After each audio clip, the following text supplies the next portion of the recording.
존귀와 영광을 받으시기에 합당하신 하나님 아버지, 사람들 끊임없는 죄악에도 불구하고 인자와 공의로 끝없이 베푸시는 하나님의 사랑과 은혜에 감사드립니다. 오늘 거룩하고 복된 주를 맞아 하나님을 사랑하는 자녀들이 이곳에 모여 새 생명과 새로운 신분을 주신 하나님을 예배합니다.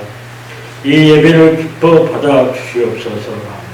이 시간 하나님을 떠나면 인생의 모든 것이 흐트러지고 관계도 망가지는 것을 깨달아 알게 하시고 하나님을 경외하며 예배를 사모하는 마음을 더하여 주셔서 말씀을 귀 기울여 잘 듣게 하시고 예배 가운데 주님을 극적으로 만나는 은혜를 베풀어 주시옵소서.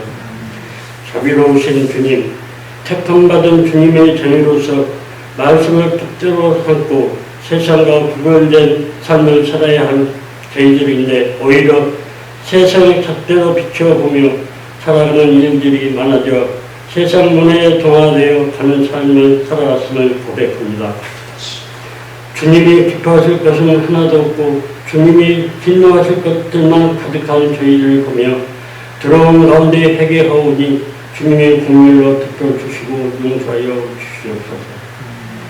사랑하신 주님, 세상에 사는 동안에 선택의 순간이 왔을 때 믿음을 지키는 선택을 하게 하시고 주님을 닮아가는 모습이 내 삶 속에서 나타나게 하옵소서.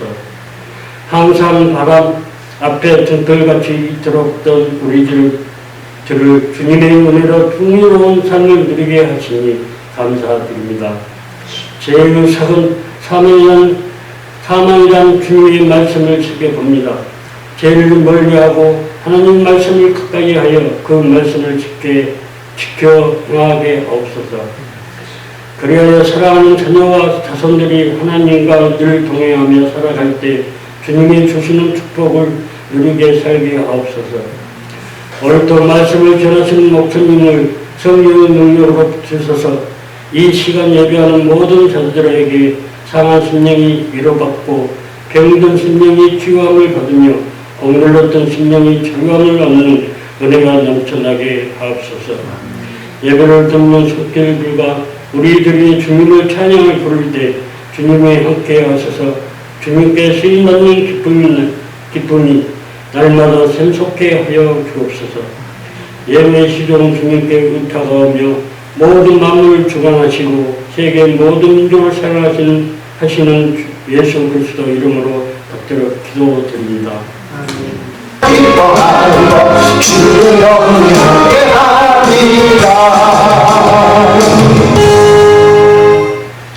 누군가 성공을 하게 되면 성공하는 그 사람의 등에 올라타려고 많이 달려듭니다. 그러나 그 사람이 실패하면 다들 떠나기 마련이죠. 부모와 자식 사이도, 형제지간에도, 그리고 친구들 사이도 다르지 않습니다. 성공했을 때는 그를 통해 뭔가 덕을 보려고 가까이 달라붙다가도 그 사람의 실패와 좌절과 어둠의 터널을 지나면 다들 등을 돌리는 모습이죠. 그러나 그런 상황에도 그 곁에 함께하는 친구, 함께하는 사람이 있다면 어떻게 생각하시겠습니까? 비련한 사람이라고, 어리석은 사람이라고 다들 손가락질 하지 않겠습니까? 그것의 세상이 있기 때문에 말입니다. 그런데도 그 실패와 좌절과 나락의 터널을 지나가는 그 곁에 함께하는 사람이 있다면 여러분들은 어떻게 생각하시겠습니까? 인생의 스트레스 맛을 보고 처절한 실패 속에 있는 나오미 곁에 무엇이 함께한다는 말입니다. 도망자 다윗 곁에 다들 등을 돌리고 떠나는 마당인데도 그 곁에 요나단이 함께하고 격려해 준다는 말입니다.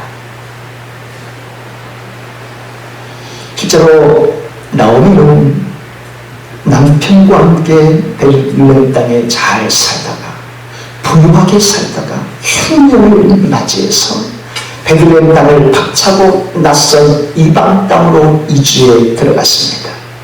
그 모압 땅에 살아가면서 두 자식도 결혼을 시켰죠. 모압의 처자를 며느리로 삼아 잘 사는 것 같은데 10년 동안의 삶의 과정 속에 남편 죽어버리고 두 아들마저 다 죽어버립니다. 그리고 10년이 지나가네 고향 땅 베들레헴에 다시금 떡이 넘쳐나더라. 다시금 하나님께서 은혜를 베풀어 주셨다는 소식을 접하게 되죠. 그럼 이제 모압 땅의 삶을 다 정리하고 두 며느리에게 말합니다. 나는 내 고향 땅으로 돌아가려고 한다. 너희들은 어떻게 하겠느냐. 처음에는 두 며느리 역시 어머니를 따라 나서겠습니다 라고 말합니다. 그러나 더 가다가 나오미가 생각하기를 아니야 얘들아, 나는 이제 늙어서 내가 무슨 소망이 있겠느냐. 너희들은 너희 본국으로 돌아가 새로운 삶을 살도록 길가에 잘 살도록 해라 라고 말합니다. 그때 둘째 며느리 오르바는 예 어머니, 저는 제 고향으로 돌아가겠습니다. 속으로 생각하기를 10년 동안의 실패가 인생을 산 저 시어머니, 그리고 당신은 자기 고향으로 갈지라도 나에게는 낯선 땅인데 내가 그 낯선 땅에 가봐서 시어머니를 모시고 행복을 누릴 수 있을까? 도무지 불가능하다. 오히려 더 험난한 인생일지 모른다고 생각하여 둘째 며느리 오르바는 고향 땅으로 돌아가 버립니다. 하지만 첫째 며느리 룻은 그렇게 고백을 하죠. 어머니 하나님이 저의 하나님이 될 것이고 어머니가 죽는 곳에 제가 죽겠습니다. 나를 떠나라고 하지 마십시오 라고 시어머니를 따라가는 것이죠.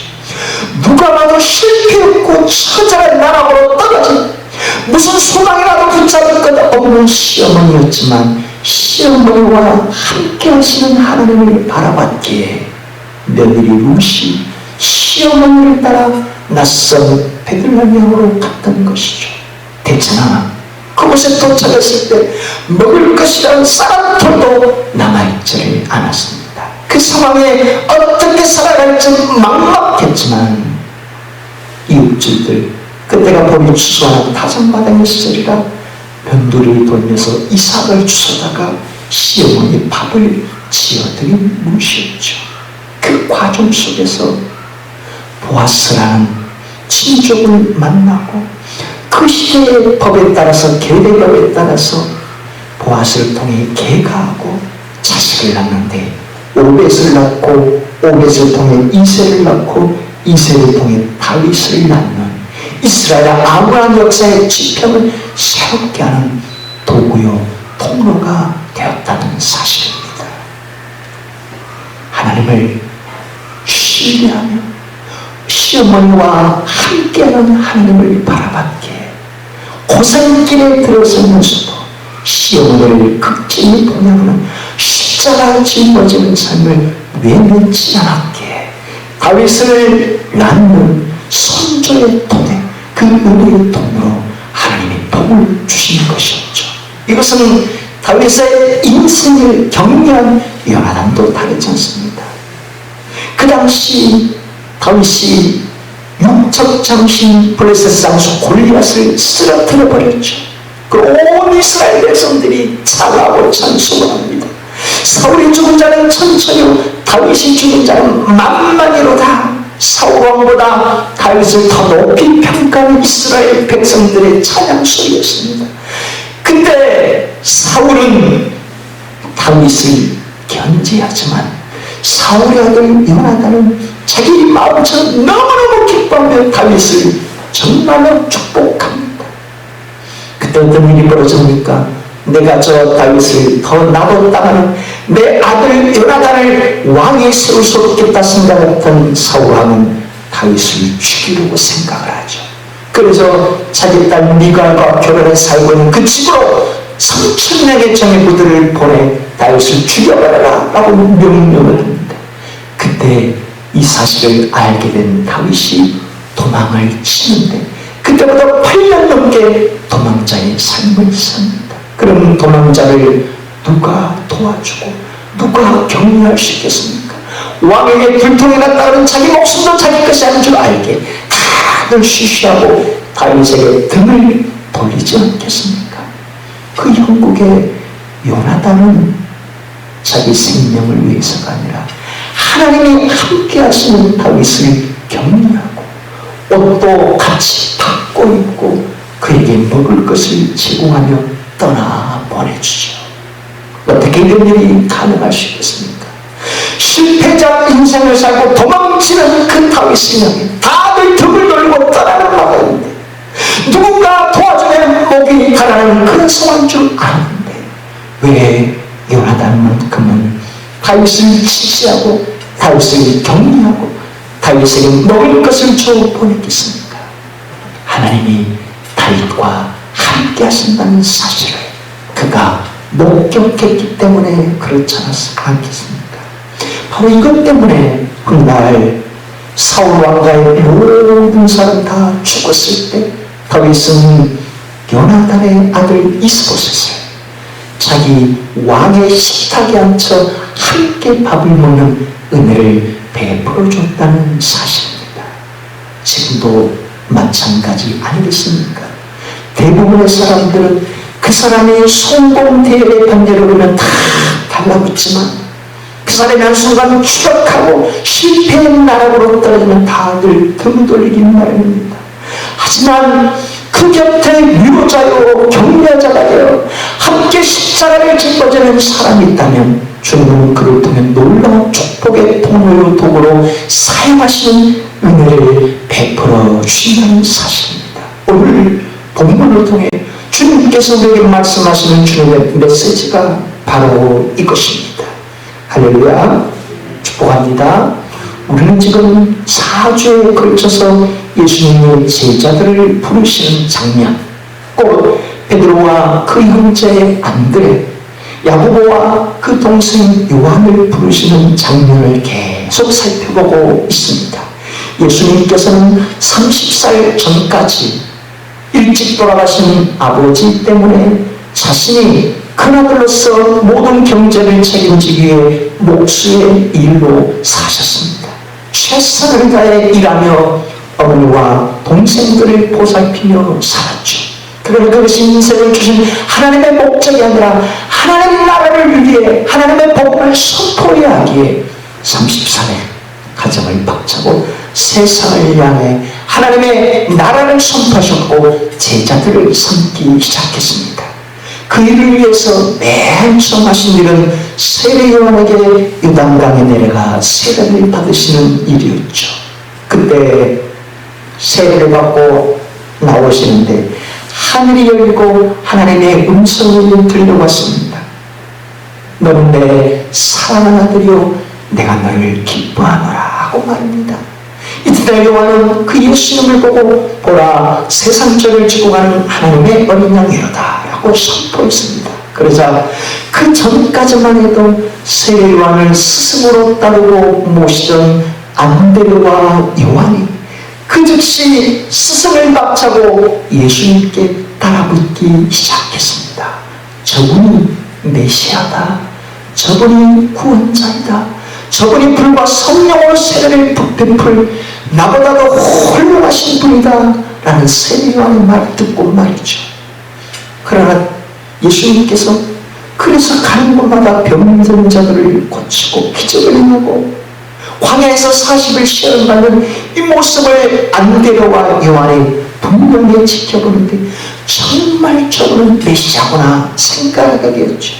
무려 안드레는 자기 형 베드로를 데려와 예수님께 소개시켜 줍니다. 형, 우리가 메시아를 만나서 꼭 가봐야 돼 하고 베드로를 데려왔던 것이죠. 그때 예수님께서 베드로를 보시면서 하신 말씀이 뭡니까? 네 이름이 시몬이지 않느냐? 그러나 이제부터는 게바 베드로라 해라. 네가 귀가 얇아 세상에 이리저리 흔들리며 이 사람 저 사람 여기저기 기웃거리며 쏠리는 사람이 심했는데 이제는 말씀에 뿌리를 내리고 흔들리지 않는 반석과 같은 믿음으로 살도록 해라 라고 이름을 지어주신 것이었죠. 그때부터 시몬의 이름이 베드로로 바뀐 것이었습니다. 그렇게 안드레와 그 형 베드로가 그때부터 주님을 따르고 요한과 그 형 야고보도 주님을 따르는데 웬걸 주님이 갈릴리를 벗어나 스불론과 납달리 땅으로 떠나시는 겁니다. 스스로의 실족함을 받아서 예수님께 등을 돌려버린 그 내리는 사람들, 그 형제들은 다시 갈릴리로 돌아와 고기 잡기에 나서고 말했죠. 예수님께서는 구약의 예언의 말씀을 성취하게 스불론과 납달리 땅으로 가셨다가 이내 다시금 갈릴리로 돌아오셨죠. 그 무렵 밤새도록 그물질을 했지만 한 마리도 잡지 못한 채 실패와 좌절을 경험하고 있는 베드로와 그 형제 안드레, 그 동생 안드레, 그리고 인근 마을의 요한과 그 형 야고보에게 예수님이 다시 찾아오신 것이죠. 그리고 베드로의 말하기를 배 오른편에 그물을 던져봐라, 깊은 데 던져봐라 했을 때 주님 말씀에 의해서 한번 던져보겠습니다 라고 말하는데 그물이 찢어질 정도로 엄청나게 고기를 잡았죠. 그때 베드로가 예수님 앞에 무릎을 꿇고 주님, 저는 죄인입니다. 주님께서 제 이름을 베드로로 다시 지어주시고 흔들리지 않은 믿음을 갖고 주님을 쫓아가는데 저는 세상에 치우쳐 다시 고기를 잡아보면 주님을 불신한 죄인이었습니다. 저를 떠나세요 라고 말했지만 주님은 그런 베드로를 내팽개치지 않고 다시금 품어주시면서 말씀하셨죠. 나를 따르라, 내가 너희로 사람을 낳는 어부가 되게 할 것이다 하고 오늘 본문의 말씀으로 말씀해 주신 것이었습니다. 그때 비로소 베드로와 그 동생 안드레 또 주님을 따라 나섰고 인근 마을에 야고보와 그 동생 요한도 주님을 진정으로 따르기 시작했던 것이죠. 지난 시간에는 세베대의 아들 야고보에 대해서 우리가 살펴봤고 오늘 본문은 마지막 시간으로 요한에 대해서 우리가 깊이 헤아려보고자 하는 것이죠. 요한과 그 동생, 그 형 야고보는 아버지가 세베대였습니다. 그 당시 갈릴리의 세베대는 모를 사람이 없을 정도로 많은 배를 소유하고 있었고 종들까지 거느리고 있던 사람이었습니다. 우리 식으로 말하면 갈릴리 어촌시장의 대표 이삭격이 바로 세베대였던 것이죠. 그리고 세베대의 부인, 다시 말해 야고보와 그 동생 요한의 어머니는 살로메였습니다. 예수님의 어머니 마리아의 친동생이죠. 예수님과 야고보와 요한은 사촌지간인 셈이었죠. 그런 관계 속에서 나를 따라 내가 사람을 낳는 어부가 되게 할 것이다 했을 때 이 세베대의 두 아들 야고보와 요한은 배와 그물을 버려두고 즉시 예수님을 따라 나서게 된 것이었죠. 그러나 문제는 어린 시절부터 부유하게 살았던 야고보와 요한이었기 때문에 사람을 무시하고 누군가 자신들의 말을 들어주지 않는 아나무인격의 수입자들이었죠. 그 까닭에 예수님을 모시고 사마리아 땅을 가는데 사마리아 사람들이 예수님을 환영하지를 않자 어떻게 말합니까? 야고보와 그 동생 요한은 예수님, 저들을 하늘의 불을 명에 당장 내려보십시오 라고 말할 정도였죠. 왜 우리들을 무시하는 겁니까? 왜 예수님을 무시합니까? 저들을 살려두지 마세요 라고 말이죠. 그때 예수님께서는 두 형제 야고보와 요한을 향해 보안하게 너희들 우리의 악을 들이냐 라는 변명을 지어줬습니다. 너희들 중심으로, 이기적인 중심으로 사람들은 아나무인격으로 살지 말고 너희를 반대하는 사람들도 품을 수 있는 그릇이 돼야 나의 참된 제자이지 않겠냐 하는 뜻으로 변명을 지어주신 것이었죠. 그만큼 예수님을 따라도 예수님의 성품을 담기란 쉬운 게 아니죠. 여기서 우리 자신들도 마찬가지 아닙니까? 예수님을 믿고 나의 구주로 영접했을지라도 어렸을 때부터 몸에 배인 습관들, 성품들을 쉽게 붙일 수가 없는 우리 자신들이죠. 그런 모습으로 예수님을 3년 동안 따라다니는데도 이 세베대의 아들 야고보와 요한은 3년 마지막까지도 영의적 좌의적 욕망의 늪에서 벗어나지 못했던 그들입니다. 바로 이 사실을 알고 있는 주님이셨기에 베드로와 요한과 야고보를 다른 12명의 제자들보다 더 가까이 품으셨던 것 아니겠습니까? 누구보다도 타협적인 성품의 소유자들이고 누구보다도 이기적이고 혈기방장적이고 아람인격의 제자들 3명의 제자들임을 예수님은 아셨기에 연약하게 잘렸는 그들을 더 가까이 두고 품으시기 위해서 말입니다. 그들이 믿음이 툭출해서 대단한 능력을 지녔기 때문이 아니라 형편없는 믿음의 소유자요 자기밖에 모르는 그들이었기에 더 가까이 끼고 두신 것 말입니다. 놀라운 것은 그 3명의 제자 베드로와 요한과 야고보 중에서도 예수님은 요한을 본문의 요한을 더 아끼고 사랑하셨다는 사실입니다. 예수님께서 성찬식을 거행할 때 12명의 제자가 상에 누우면서 예수님이 주신 빵과 포도주를 마시는데 그때 요한은 예수님의 품에 깊이 파묻힐 정도로 자기 스스로 이름을 밝힐 수 없고 다들 예수님이 자기를 사랑하는 걸 알게 그의 사랑하는 제자가 예수님의 품에 안겼다고 요한복음에 몇 차례 밝혀주고 있습니다. 왜요? 12명의 제자들 가운데 요한이 가장 나이 어린 제자였고 막내였고 예수님의 제자들 중에 요한이 가장 성품이 모난 자였기에 더더욱 아낄 수밖에 없었던 것 아니겠습니까? 중요한 것은 그 특별한 사랑을 받은 요한이 다른 제자들과 보는 독특한 점이 있다는 사실입니다. 예수님께서 겟세마네 동산에 올라가 기도하실 때 예수님은 베드로와 요한과 야고보를 데리고 산에 올라가셨습니다. 예수님께서 야이로의 딸을 고치실 때도 그들 세자를 덮기고 하셨고 예수님께서 변화산이나 감람산에 가실 때도 그 세자를 더 특별히 챙겨서 당하셨죠. 그리고 최후의 망찬을 나누고 겟세마네 동산에 올라갈 때도 그 세자들을 데리고 기도하러 가셨는데 예수님이 대제사장의 군사들에게 체포당할 때 어떤 모습을 보입니까?